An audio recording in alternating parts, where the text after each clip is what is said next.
1% of the people in the general population have the overwhelming amount of money, and 1/10 of that 1% has almost all of that, right? So I think it's like the richest 100 people in the world have as much money as the bottom 2.5 billion.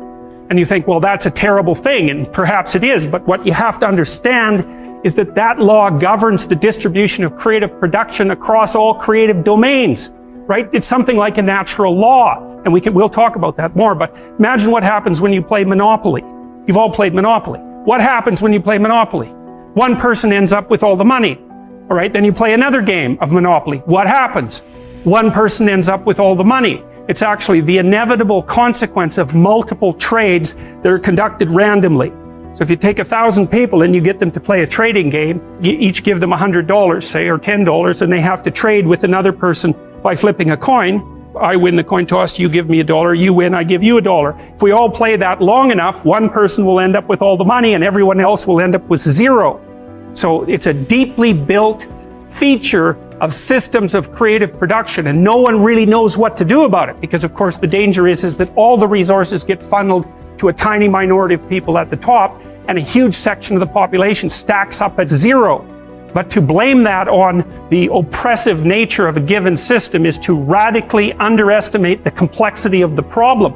No one actually knows how to effectively shovel resources from the minority that controls almost everything to the majority that has almost nothing in any consistent way, because as you shovel money down, it tends to move right back up, and it's a big problem. But the thing you want to understand about that 1% issue that you always hear about is that it applies in every single realm where there's difference in creative production. Every realm. Doesn't matter. Number of records produced, number of records sold, number of compositions written. So here's an example. 5 composers produce the music that occupies 50% of the classical repertoire, right? Bach, Beethoven, Brahms, Tchaikovsky, Mozart. That's right, those 5. So that's another example of this Price's law of scaling. It applies to all sorts of things, like number of hockey goals scored is also distributed this way. Size of cities follows the same distribution. So, you know, people talk about all the time about how unfair it is that 1% of the population has the vast amount of the money, and 1% of the 1% has most of that money, and 1% of the 1% of the 1% has most of that money. But it's an inevitable conclusion of iterated trading games, and we don't know how to fight it. We don't know how to take from the people who have and move it to the bottom without it instantly moving back up to the top. Different people maybe, but still back up to the top.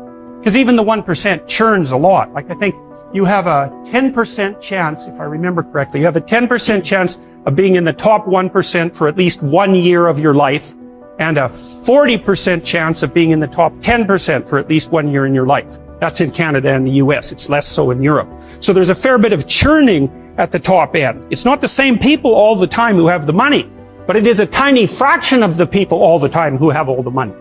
Anyways, the reason I'm telling you about that is because after the peasants were granted their land and started to become farmers, a tiny minority of them became extremely successful, and those people produced almost all of the food for Russia and the Ukraine. So what happened in the 1920s when bloody Lenin came along and collectivized the farms was that they defined the kulaks, who were these tiny minority of successful farmers who maybe had a brick house and were able to hire a couple of people and had some land and some livestock and were very productive people. They defined them as socially unfriendly elements, and they sent groups of intellectuals out into the towns to collectivize the farms. And so the idea was that, well, you would pool your land and everyone would farm it collectively, and the land was taken away, of course, from the tiny minority of people who were actually productive and had actually managed to own much of the land. So you have to imagine how that would occur.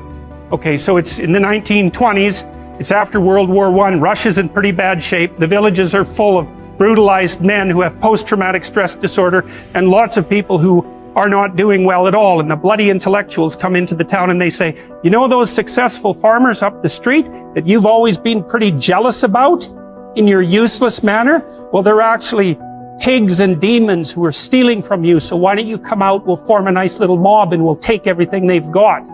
And that's exactly what happened, and all those people were killed or raped or set off to Siberia in the middle of the bloody winter where there wasn't even anywhere for them to live or anything for them to eat, so they all died. And then the consequence of that was a few years later, 6 million people starved to death in the Ukraine. So the Soviets really implemented and perfected the idea of class and ethnicity-based guilt. And it's a very bad road to walk down, and it's something that we're very much engaged in at the moment, because there's discussion everywhere in North America now about the idea of, well, race-predicated guilt, for example, and ethnic-predicated guilt. It's a very bad idea to classify an entire group of people as guilty of anything based on their group membership.